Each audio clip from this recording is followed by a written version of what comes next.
Diba?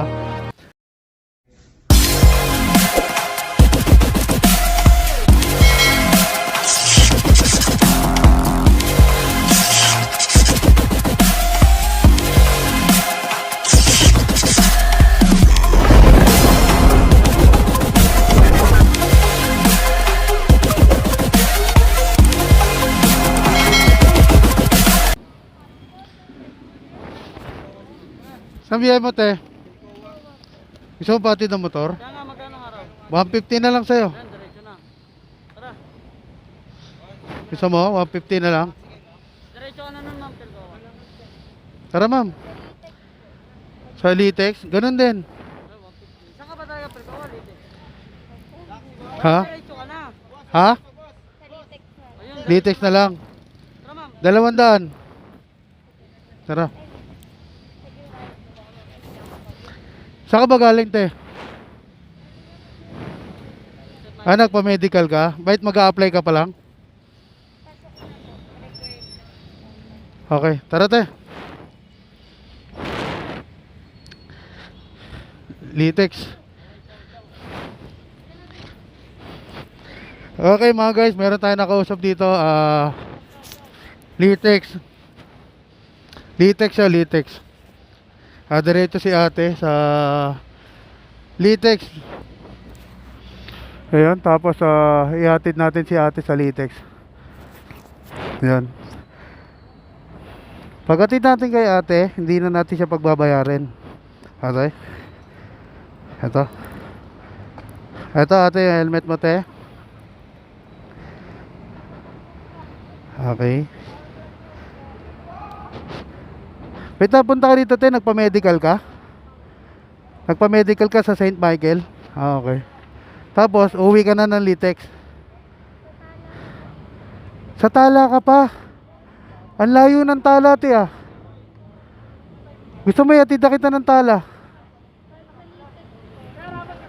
Ha? Hindi, ate, kasi ang iniisip natin yung kalagayan mo. Pag binabalang kita ng Litex, parang ang ano naman ang bigat naman sa kalooban nun. Sa Tala na lang kita ibababa. Kahit 200 lang ibigay mo sa akin. Okay lang sa'yo? Oo. Okay sa'yo? Okay, tara. Tala is Camarin. Lagpas pa ng Camarin, di ba? Tara. Yung Tala na sinabi ni ate is Camarin North. Yan, lagpas pa lang sa Barte Road. Ate, pagdating natin dun sa may Sabarte, sa may Camarin, turo mo na lang dun, alam mo na. Okay, sige. Tala, Caloocan. Yung Tala, Caloocan na yun is Camarin yun, ha? Camarin. Ayan. Camarin, Caloocan yung kasi parang kung iisipin nyo, yung Camarin, Caloocan, napakalayo niyan. Ito, kagaya ni ate, ayun, nagpa-medical lang siya. Ibig sabihin, magtatrabaho pa lang siya. Ibig sabihin, pag nagpa-medical siya, wala pa siyang trabaho. Kumbaga, ano pa lang ang gagawin niya for medical pa lang. Kaya kaya natagpuan natin siya. Ngayon, tutulungan natin si ate. Hindi na natin siya pagbabayarin pagdating dun sa Tala. Ang usapan namin, Litex lang. Dun sa Litex, kaila Flow G, yung Flow G na Litex, dun lang dapat siya bababa. Tapos magpapatid na, sasakay uli siya ng bus papunta dun sa Tala. Ayun, ihatid natin. I-surprise natin si ate na hindi na natin siya pagbabayarin para makatulong tayo sa kapwa natin. Ayun, maraming salamat po sa lahat ng mga sumusuporta sa akin sa aking dikain dito sa magandang ginagawa ko po sa YouTube. Ayan.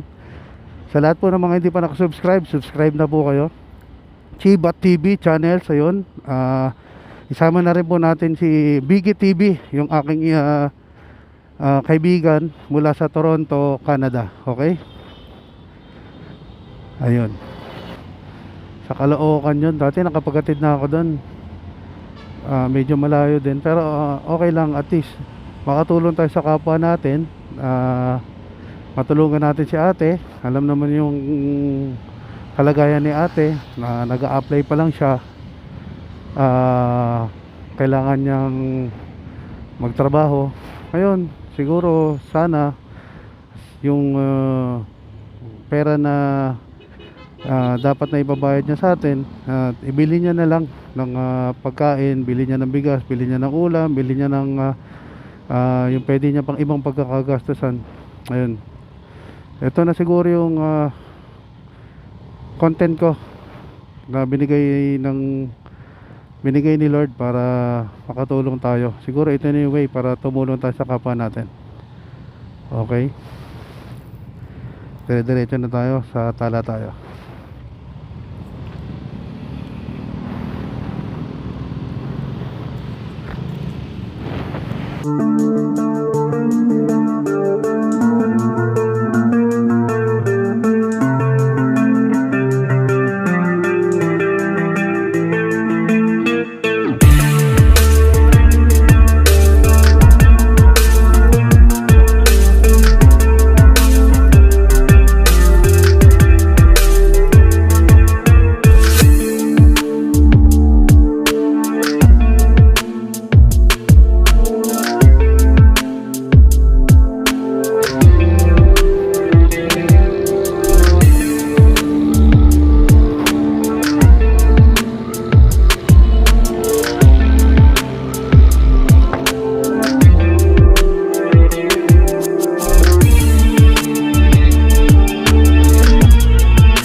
Ngayon ganito te, sobrang layo nung binaybay natin, no? Simula Cubao hanggang dito sa Tala. May nanay tatay ka pa? Anong trabaho ng nanay mo? Barangay health worker. Eh yung tatay mo?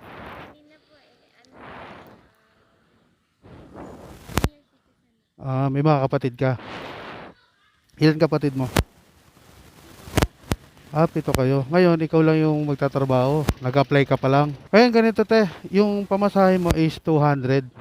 Ngayon, no? Tama yung pinag-usapan natin. Dadagdagan mo ba, te? Magkano dadagdag mo? Kayo, te. Bahala kayo. Sige po. Okay lang po. Okay lang po. Ayun, te, ganito. Itong 260 na to, te. Bayad mo sa akin, no? Ngayon, dahil may mabuti kang puso, hindi ko na to kukunin. Ito, gastusin mo to sa mga kapatid mo, pandagdag mo sa kahit naghahabal-habal lang kami, nakakatulong kami sa sambayan ng Pilipino dito sa bansa natin. Ngayon lang, yun lang inihiling namin, te. Huwag tayong makalimot sa taas.